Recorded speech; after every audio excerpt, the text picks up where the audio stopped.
Halo anak-anak hebat. Kali ini kita akan belajar kembali menentukan ide pokok dalam paragraf. Contoh pertama, pelestarian hutan Suaka Marga Satwa Nantu di daerah Gorontalo sekarang ini semakin terancam. Penyebabnya yaitu adanya penambangan emas secara ilegal. Ada ratusan penambang ilegal. Ide pokok paragraf tersebut adalah: jawabannya ancaman terhadap pelestarian hutan di Suaka Marga Satwa Nantu. Ide pokok dalam paragraf ini terletak di awal sehingga paragraf ini disebut paragraf deduktif.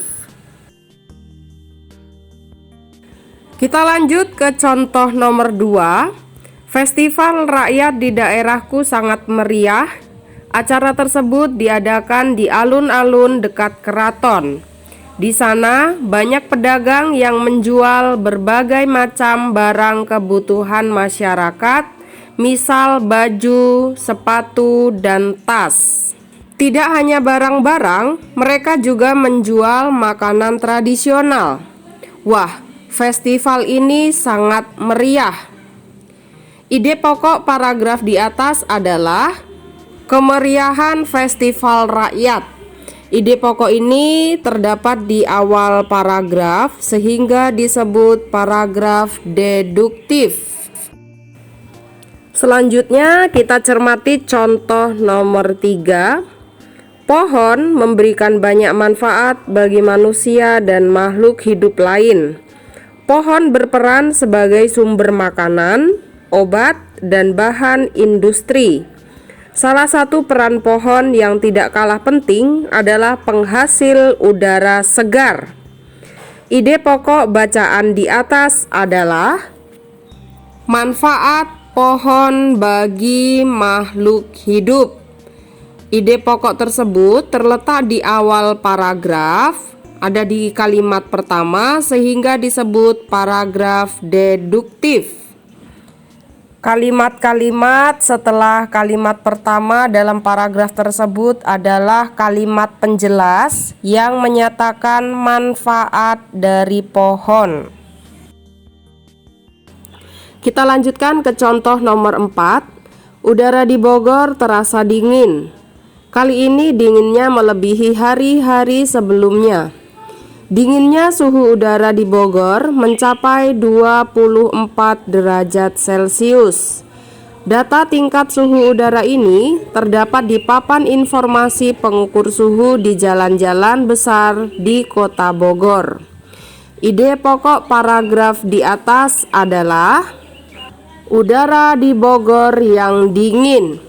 Karena letak ide pokoknya di awal paragraf, maka paragraf tersebut adalah paragraf deduktif. Selanjutnya akan kita bahas contoh nomor 5. Di buku ada banyak ilmu yang dapat kita pelajari. Dengan membaca buku, kita dapat menguasai ilmu pengetahuan. Kita bisa tahu banyak informasi di bidang apapun dari buku. Jadi, memang tak salah jika buku dijuluki sebagai gudang ilmu. Ide pokok paragraf tersebut adalah buku adalah gudang ilmu. Nah, dari contoh kelima ini, kalian bisa mencermati di kalimat terakhir. Di situ ada kata jadi.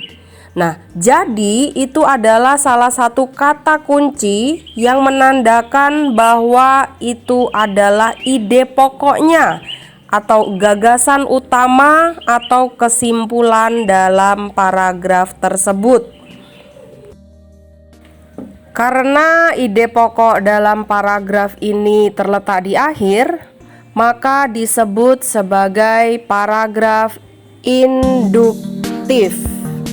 Jadi, sekali lagi, ketika kita akan menentukan ide pokok dalam paragraf, maka kita harus membaca paragraf tersebut secara keseluruhan dan sungguh-sungguh.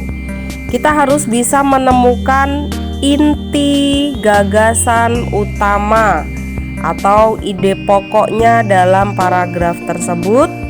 Setelah itu baru kita bisa menentukan letak ide pokoknya dan menentukan jenis paragrafnya. Jika kalian masih belum terlalu memahami materi ini, silahkan kalian putar kembali video ini sampai benar-benar jelas. Lalu kuncinya adalah agar kita terbiasa dan mudah menentukan ide pokok dalam paragraf. Kuncinya adalah kita harus sering-sering berlatih, kita harus banyak membaca. Terima kasih telah menyaksikan video ini. Semoga selalu sehat dan sampai jumpa di pertemuan selanjutnya. Dadah.